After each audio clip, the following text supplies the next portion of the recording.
আজকে জাতীয় স্থায়ী কমিটির সদস্যবৃন্দ যথাক্রমে ব্যারিস্টার জমিরুদ্দিন সরকার সাহেব, আমাদের মির্জা আব্বাস সাহেব, আমাদের নজরুল ইসলাম খান সাহেব, আমাদের সালাউদ্দিন সাহেব, মোহাম্মদ টুকু সাহেব, আমির খসরু সাহেব, আমরা আজকে সবাই এসেছিলাম প্রধান উপদেষ্টার সঙ্গে দেখা করে তাকে আমাদের উদ্বেগের কারণগুলো, আমাদের কনসার্নগুলো আমরা জানিয়েছি।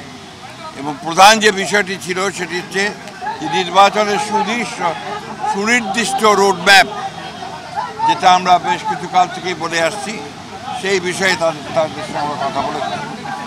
আমরা বলেছি যে বর্তমানে রাজনৈতিক যে পরিস্থিতি আছে এবং দেশের যে অবস্থা, তাতে করে আমরা বিশ্বাস করি এখানে অতি দ্রুত একটি গ্রহণযোগ্য নির্বাচনের মধ্যে দিয়েই সমস্যাগুলোর সমাধান করতে হবে।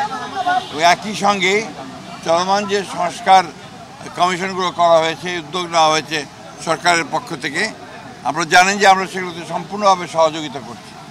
এবং গত কয়েকদিন আগে আমাদের সেই সংস্কারের যে আমাদের মতামতগুলো আমরা দিয়েছি এবং আগামীকাল সম্ভবত আমাদের সঙ্গে বৈঠক আছে। আমরা খুব স্পষ্ট করে বলেছি যে যে বিষয়গুলোতে ঐকমত্য হবে সব দলগুলোর, সমস্ত দলগুলোর, সেগুলো নিয়ে আমরা একটা চার্টার করতে রাজি আছি আপনারা, এবং তারপরে সেটার উপর ভিত্তি করে আমরা বাকি নির্বাচনের দিকে চলে যেতে পারি। এবং বাকি সংস্কার যেগুলো আমরা একমত হব, সেটা আমরা অবশ্যই আমাদের রাজনৈতিক দলগুলো যা নির্বাচিত হয়ে আসবেন তারা সেগুলোকে বাস্তবায়িত করার ব্যবস্থা নেবেন। এটাই ছিল আমাদের কথার মূল কথা। প্রধান উপদেষ্টা মহোদয় তিনি তার সুনির্দিষ্ট কোনো ডেডলাইন আমাদের দেননি। তিনি বলেছেন যে ডিসেম্বর থেকে জুনের মধ্যে তিনি নির্বাচন শেষ করতে চান। এই কথা তিনি আজকে আবার বলেছেন। আমরা একেবারেই সন্তুষ্ট নই। আমরা পরিষ্কার করেই বলেছি যে আমরা ডিসেম্বর কাট আউট টাইম, ডিসেম্বরের মধ্যে নির্বাচন যদি না হয় তাহলে দেশে যে রাজনৈতিক পরিস্থিতি, অর্থনৈতিক পরিস্থিতি এবং সামাজিক পরিস্থিতি সেটা আরও খারাপের দিকে যাবে।